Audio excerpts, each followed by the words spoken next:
Hello everyone, my name is Maral Golabi from University of Tehran, and I'm presenting today our shared work, which is a collaboration between me and my colleagues Arash Feli from University of Tehran, Mārtiņš Bataitis from University of Bergen, and our dear professor Saeed Langarudi from University of Bergen. So I'm delighted to share our research called Population Aging Policies, Lessons for System Dynamics Modeling as a part of the 43rd International System Dynamics Conference. So our research focuses on population aging, which is mostly driven by declining fertility rates and increased life expectancy.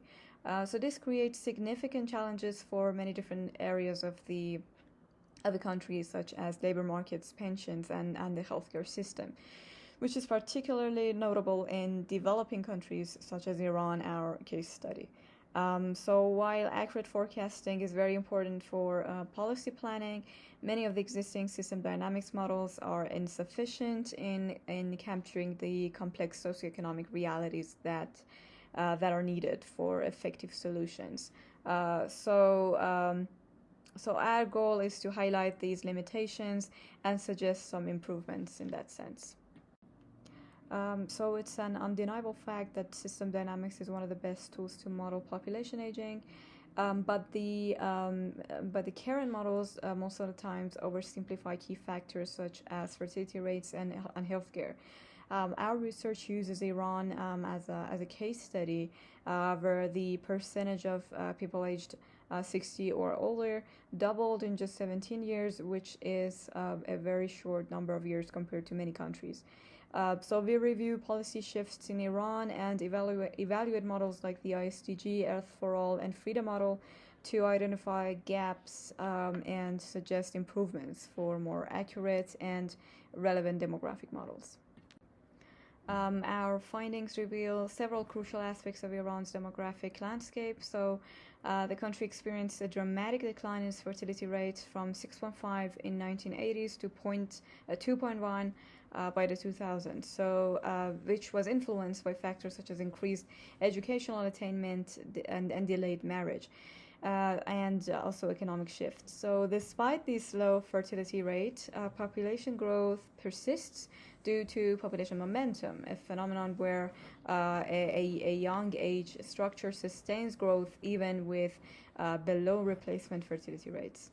So this momentum, however, obscures a future scenario where aging will sharply elevate the old age dependency ratio, and this will inevitably lead to a contraction in the labor supply, further compounded by high unemployment rates and delayed family formations, which will undermine potential demographic dividends.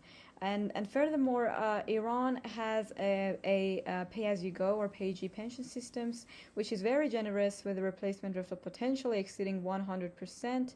And this is going to be financially unsustainable under current demographic trends.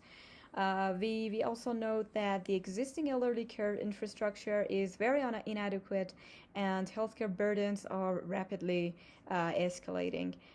So a particular salient issue is financial vulnerability of elderly women, which is largely attributable to their historically limited workforce participation in Iran. And our analysis of most system dynamics models indicates an oversimplifications of many of these fertility drivers and a general neglect of aging's profound socioeconomic impact. So while the ISDG model is acknowledged for its detail, its complexity makes it less practical and accessible for many developing countries such as Iran. So in conclusion, Iran's case shows the urgent need for improved demographic models. As we said, population aging affects many different aspects, and the current models often oversimplify these links. Future models should consider diverse fertility drivers beyond GDP, such as education and employment. And These tools must be accessible and effective, specifically in developing and data-poor environments such as Iran. And ultimately, sophisticated modeling is essential for creating a sustainable response to population aging challenges.